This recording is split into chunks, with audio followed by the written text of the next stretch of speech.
Welcome back again to grass root Pathshala. तो हाजिर हूँ फिर से एक और नई वीडियो लेके। हम लोग जो कर रहे हैं अभी हम सीटेट 2019 का पेपर डिस्कस कर रहे हैं, जिसमें हम अभी ईवीएस की पेडागोजी आपके साथ डिस्कस कर चुके हैं। आज हम चाइल्ड साइकोलॉजी के आगे के 10 क्वेश्चन डिस्कस करेंगे। हम 1 to 10 कर चुके हैं, अब उससे आगे वाले क्वेश्चन हम आज डिस्कस करने वाले हैं। तो इससे पहले जो वीडियोज मैंने बनाई थी उसका सारा लिंक मैंने डिस्क्रिप्शन बॉक्स पे लिख दिया है, आप प्लीज उसको चेक कर लीजिए। जो चैनल के साथ नए जुड़े हैं वो चैनल को सब्सक्राइब कर दे ताकि उनको आसानी से वीडियो मिल जाए। और आज जो लोग चैनल के साथ जुड़ चुके हैं, दी हुई सारी वीडियोस को ध्यान से देखें, ध्यान से सुने एक्सप्लेनेशन को और क्वेश्चंस को प्रैक्टिस करें। तो स्टार्ट करते हैं अपने क्वेश्चंस। चलिए अपना पहला क्वेश्चन पढ़ लेते हैं। Question number 11, which of the following represents the correct matching of children in column A with their primary characteristics in column B? देखिए कई बार ऐसा होता है, कोई क्वेश्चन आपको आता है तो पूरी तरीके से इंग्लिश जब आप पढ़ते हैं तो वो क्वेश्चन आपको शायद क्लियर ना हो। तो हमेशा कोशिश ये करिए, सबसे पॉजिटिव पॉइंट ये होता है कि हिंदी इंग्लिश दोनों लैंग्वेजेस में आपको पेपर मिलता है, तो उसको आप हिंदी में भी पढ़ सकते हैं, तो क्लैरिटी आ जाती है। यहाँ पर जो क्वेश्चन आपसे कह रहा है आपको मैच करना है, करेक्ट सीक्वेंस आपको मैच करना है। यहाँ पर आपको ना 4 तरीके के, यहाँ पर कॉलम ए में जो दिए गए हैं वो 4 तरीके के बच्चे हैं। गिफ्टेड चाइल्ड है, लर्निंग डिसेबल्ड बच्चा है, क्रिएटिव बच्चा है और attention deficit hyper activity disorder वाला बच्चा है। ठीक है, आपको उसकी कैरेक्टरिस्टिक्स को यहाँ पे मैच करना है।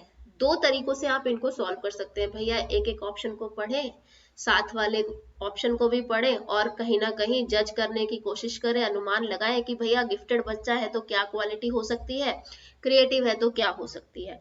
दूसरा तरीका, अगर आपको इनमें से किसी भी एक के बारे में भी फुल क्लैरिटी है, मानकर चलते हैं कि हमें यहाँ पर एक चीज पता है कि attention deficit hyper activity disorder ADHD वाला जो बच्चा है, कहीं ना कहीं अटेंशन डेफिसिट है, तो वो बहुत जल्दी जो है वो अटेंशन लूज कर देता है। ठीक है, हम इसको लेकर चलते हैं। तो हम ये ढूंढने की कोशिश कर लेते हैं कि भैया इस बच्चे से रिलेटेड यहाँ पर क्या कोई पॉइंट है। देखिए सबसे पहला पॉइंट लिखा है लैक्स रीडिंग फ्लुएंसी। बच्चा जो है वो कहीं ना कहीं, जो एक प्रवाह में बच्चा पढ़ता है ना, बहुत आसानी से फ्लुएंट रीडिंग जो करता है उसकी कमी है बच्चे के अंदर। वो रुक रुक के पढ़ता है या धीमे धीमे पढ़ रहा है, अटक अटक के पढ़ रहा है। Can think of original solutions, जो ओरिजिनल सॉल्यूशन है उसके बारे में एकदम से सोच लेता है बच्चा।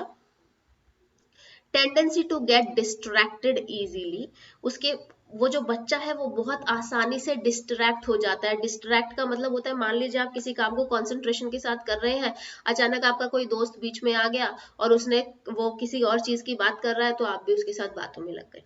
That is distraction, a kind of distraction you can say. तो यहाँ पर क्या हो रहा है, देखिए अटेंशन डेफिसिट इसके साथ कहीं ना कहीं लिंक हो सकता है ना। हम अगर देखें तो क्या ये इसके साथ लिंक हो रहा है? बिल्कुल हो रहा है। जब अटेंशन डेफिसिट जो डिसऑर्डर होता है उसमें बच्चा जो है वो ज्यादा देर तक किसी चीज पे ना अटेंशन नहीं रख सकता, वो बहुत जल्दी डिस्ट्रैक्ट हो जाता है, ये मुझे मालूम है। तो फोर्थ का ऑप्शन मैं सी मानकर चलती हूँ, मैं मान के चलती हूँ कि ये आपस में मैच हो सकते हैं। ठीक है, तो उसको करने का तरीका देखिए आप क्या कर सकते हैं। यहाँ पर देखिए किस किस में, कौन कौन से ऑप्शन में फोर्थ का आंसर सी दिया गया है। तो फोर्थ का आंसर देखिए इसमें सी दिया गया है यहाँ पर, है ना। उसके अलावा यहाँ पर सी दिया गया है और कहीं फोर्थ का आंसर सी नहीं है। इसका मतलब शायद इन दो में से कोई आंसर हो सकता है। अदरवाइज आप और क्वेश्चंस और जो ऑप्शंस भी है वो भी देख सकते हैं। मैं एक तरीका आपको बता रही हूँ कि आप जज कर सकते हैं। फिर आप क्या करें, इन्हीं दोनों को पढ़ें ध्यान से मैचिंग में और उनको देखें। जैसे कि मान लीजिए सेकेंड ऑप्शन को लेकर चलते हैं, इसमें फर्स्ट का डी आंसर दिया गया है, गिफ्टेड बच्चा। देखिए जो गिफ्टेड बच्चा होता है हम उसको ये मान के चलते हैं कि उसका आईक्यू लेवल बहुत हाई है। ठीक है, और वो बहुत इजीली चीजों को ग्रैब कर लेता है, एक नॉर्मल क्लास एक्टिविटी को सबसे पहले कर लेता है, बहुत जल्दी से वो क्वेश्चंस को समझ लेता है और उसको वो कहीं ना इंडिपेंडेंट होता है, ये उसकी एक क्वालिटी होती है। तो देखिए यहाँ पर लिखा है गिफ्टेड। अब गिफ्टेड बच्चा होगा तो लैक ऑफ रीडिंग इन्फ्लुएंस उसमें नहीं होगी।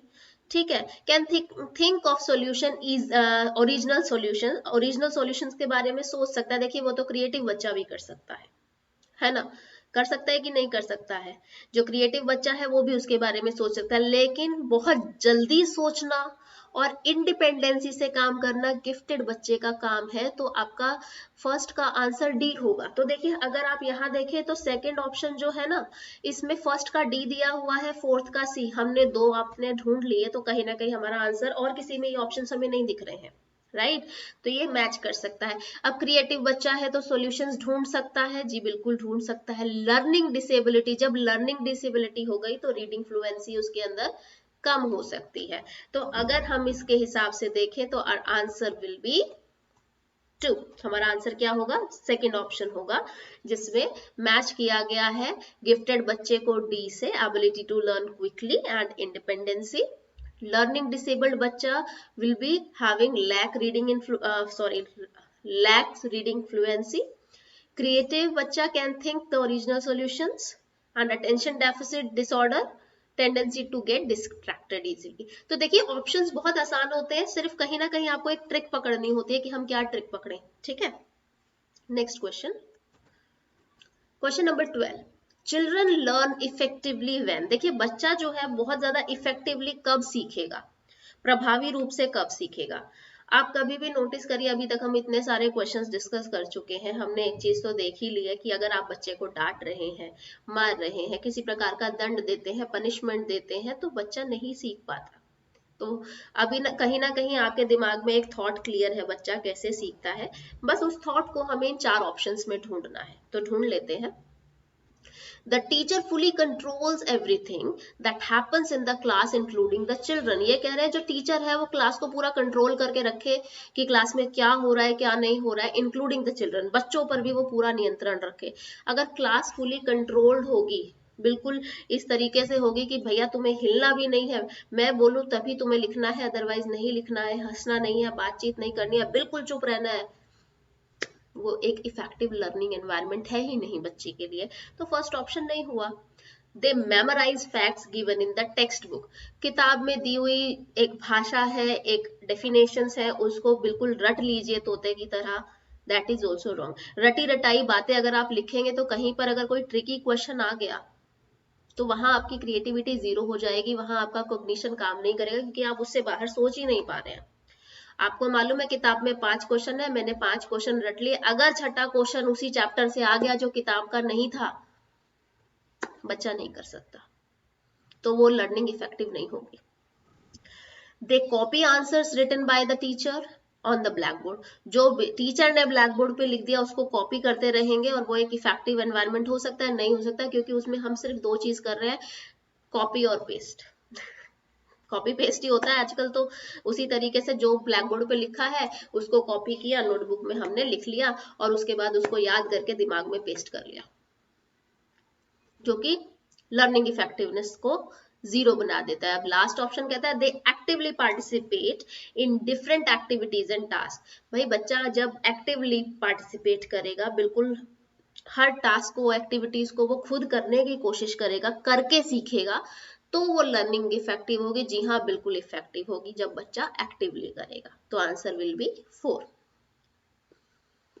Children should dash questions in the class. अब देखिए एक बहुत इंपॉर्टेंट चीज होती है कि बच्चा जब क्लास में बैठा हुआ है, ठीक है, हमने पिछली वीडियो में डिस्कस किया था, जब टीचर एक कॉन्सेप्ट पढ़ाता है तो वो कोई एक्टिविटी करता है या कोई क्वेश्चन पूछते हैं बच्चों से, या कोई स्टोरी टेलिंग करते हैं, ये सब करते हैं ताकि बच्चे को एनकरेज कर सके, उसकी प्रीवियस नॉलेज को जज कर सके, है ना। ये कहता है बच्चा जो है, children should dash questions in the class. तो आपको क्या लगता है, बच्चे से क्लास में क्वेश्चन पूछने चाहिए? कहीं ना कहीं तो पूछने चाहिए ना, क्योंकि देखिए हमने जब कॉग्निशन की थ्योरीज पढ़ी है तो उसमें हमने ब्रेनस्टॉर्मिंग नाम का एक वर्ड पढ़ा है। उसमें क्या होता है, हम बच्चे से क्वेश्चंस करते हैं बिफोर स्टार्टिंग द टॉपिक, बच्चे से कहीं ना कहीं कोशिश करते हैं वो इंफॉर्मेशन निकालने की जो बच्चे के पास ऑलरेडी है, ताकि हम कॉन्सेप्ट को स्टार्ट कर सकें और इंट्रोड्यूस कर सकें। तो यहाँ पर हमें आंसर पॉजिटिव ढूंढना है। यहाँ पर लिखा है be encourage to ask question in the class, be discourage to ask question in the class, not be allowed to ask questions in the class, be stopped from asking questions in the class। देखिए अगर आप बच्चे को रोक देंगे कि question पूछना ही नहीं है, वहां बच्चा क्लास में कोई सवाल नहीं करेगा, तो क्लास में इंटरेस्ट भी नहीं लेगा, क्योंकि वो कहीं ना कहीं नेग्लेक्टेड फील करेगा। अगर बच्चे के सवाल पूछने को आप डिस्करेज करते हैं तो भी बच्चा लेफ्ट आउट फील करता है, और बच्चे को अलाउ नहीं करेंगे तो बच्चा मोटिवेट नहीं होगा, उसे लगेगा मैं क्लास में एग्जिस्ट नहीं करता, मेरी क्लास में शायद मेरे पॉइंट्स की कोई अहमियत नहीं है, तो वो क्लास में शांत रहना पसंद करेगा और कहीं ना कहीं खोया खोया रहेगा। तो हमेशा हमें बच्चे को क्या करना चाहिए, एनकरेज करना चाहिए क्वेश्चंस पूछने के लिए। So your answer will be first. Which of the following is not a key process through which meaningful learning occurs? देखिए not पूछा गया है, फिर से नहीं, ठीक है। तो यहाँ पर जब आपसे नहीं पूछा है तो क्वेश्चन के पॉइंट्स को हमेशा ध्यान से पढ़ने की बहुत जरूरत होती है। ये आपसे पूछ रहे हैं कि जो मीनिंगफुल लर्निंग होती है, ठीक है, जो मीनिंगफुल लर्निंग होती है उसमें से इन चारों में से कौन सी चीज इंपॉर्टेंट नहीं है वो बताना है, वो नहीं ढूंढना है जो इंपॉर्टेंट है, ठीक है। हम बात करते हैं, पहला है मेमोराइजेशन एंड रिकॉल।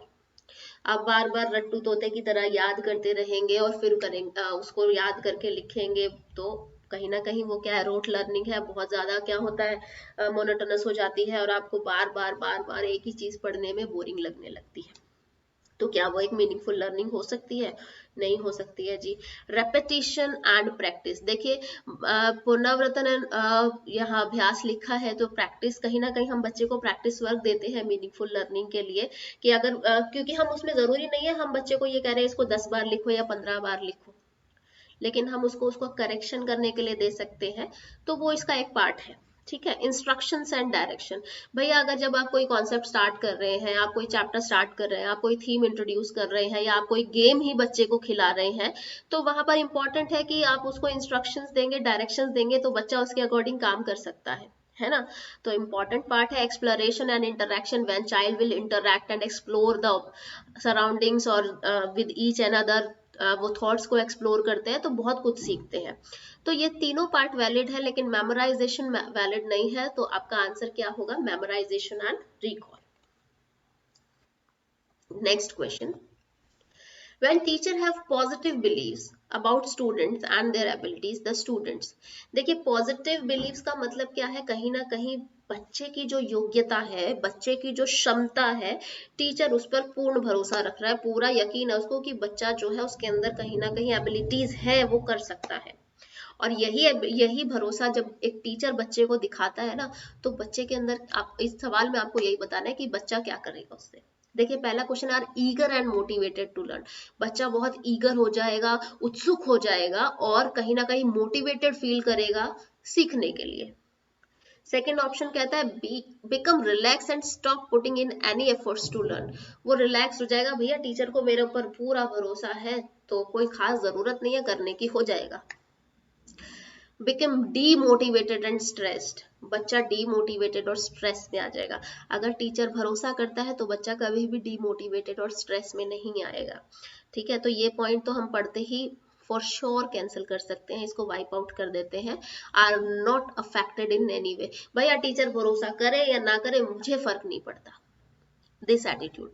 आपको लगता है कि अगर एक टीचर बच्चे को बार बार डांटती है या उससे बहुत प्यार करती है, तो उन दोनों चीजों में फर्क है, बच्चे को पढ़ने में समझने में बहुत अंतर हो जाता है। तो ऑब्वियस सी बात है बच्चा हमेशा अफेक्ट होता है जब एक टीचर उसके साथ किस तरीके से बिहेव कर रही है, या टीचर उसके बारे में क्या सोचता है, उसको लेके बच्चा बहुत ही ज्यादा कहीं ना कहीं सोचता है। तो यहाँ पर दो ऑप्शंस बचे, तो इसका ऑप्शन जाएगा पहला, eager to motivated to learn, क्योंकि अगर बच्चे के प्रति अध्यापक जो है वो थोड़ा सा भी प्रोत्साहन दिखाते हैं तो बच्चे हमेशा उनको दुगना देते हैं, ठीक है।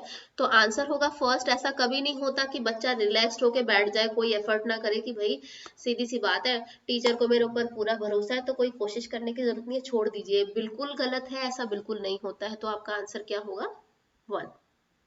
चिल्ड्रंस एरर, बच्चा जो है उसकी गलतियां reflect how careless children are, वो ये बताती है कि बच्चा कितना केयरलेस है, इसीलिए गलती कर रहा है।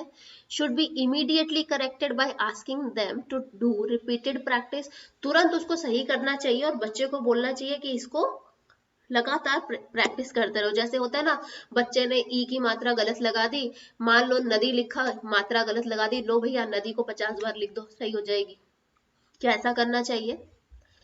Are a part of learning and give an insight into their thinking. ये एक लर्निंग का पार्ट है और हमें कहीं ना कहीं ये बताता है कि बच्चे के जो विचार है ना उसके बारे में हमें कहीं ना कहीं एक आइडिया दे देता है। Are insignificant in the teaching learning process. बच्चा जो गलती करता है वो टीचिंग लर्निंग प्रोसेस में किसी काम की नहीं है, महत्वहीन है। तो देखिए पहली चीज तो गलतियां जो है ना, हम हमेशा कहते हैं, ये तो बहुत एक कॉमन मूवी का डायलॉग भी है कि इंसान गलतियों से सीखता है ना। तो बच्चा वहीं से आया है भैया, तो केयरलेस तो बिल्कुल नहीं हो सकता। पहले ऑप्शन को हम वाइप आउट कर देते हैं।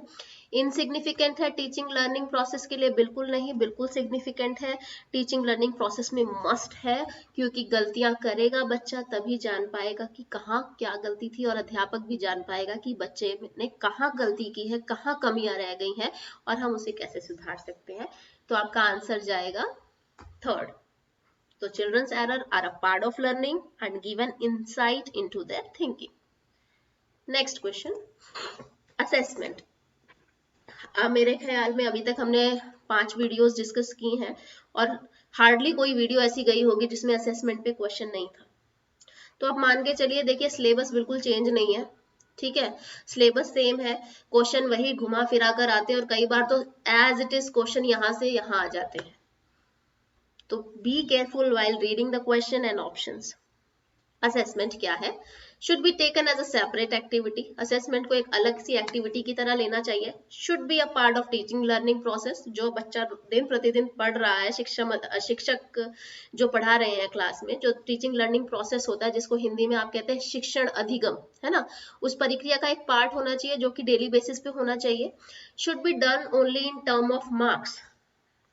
वो सिर्फ नंबरों के हिसाब से हम असेसमेंट करें कि हम इसको कितने मार्क्स दे सकते हैं। Should be based on objective type written task. तो देखिए हमने पहले बहुत बार डिस्कस कर लिया है, तो मुझे नहीं लगता आपको इसमें सोचने की जरूरत होनी चाहिए। हमने पहले भी डिस्कस किया है, असेसमेंट जो है वो थ्रू आउट द ईयर होना चाहिए। आप कभी भी उसको एंड में या फिर टर्म एंड एग्जाम्स में या फिर पर्टिकुलर क्वेश्चन आंसर में डिस्कस नहीं कर सकते, है ना। तो it should be part of teaching learning process, ठीक है। Next question, in a constructivist frame learning is. देखिए कह रहे हैं कंस्ट्रक्टिविस्ट फ्रेम में लर्निंग क्या है। इसका मतलब जिन लोगों ने भी कंस्ट्रक्टिविस्ट थ्योरी दी है उनके अकॉर्डिंग लर्निंग क्या है। अब एक सीधी सी चीज समझते हैं। हम हमेशा कहते हैं बच्चा जो है वो एक एक्टिव लर्नर है ना। बच्चा एक्टिवली सीखता है, अपने आसपास देखकर सीखता है, बहुत सारी चीजें सीखता है, समझता है, उन्हें ऑब्जर्व करता है।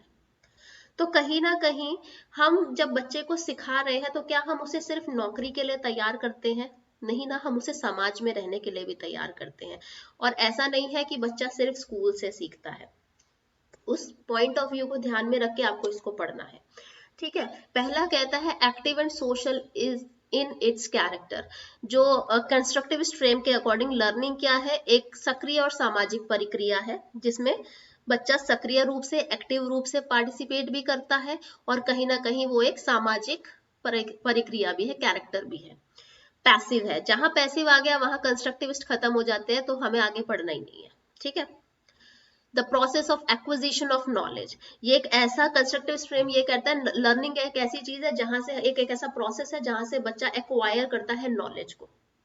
तो ये भी इसका कहीं ना कहीं आंसर नहीं हो सकता, क्योंकि लर्निंग सिर्फ आपको नॉलेज एक्वायर करने के लिए नहीं बनाई गई है, कहीं ना कहीं आपके ओवरऑल डेवलपमेंट की बात करते हैं कंस्ट्रक्टिविस्ट। तो यहाँ पर ये भी गलत हो गया।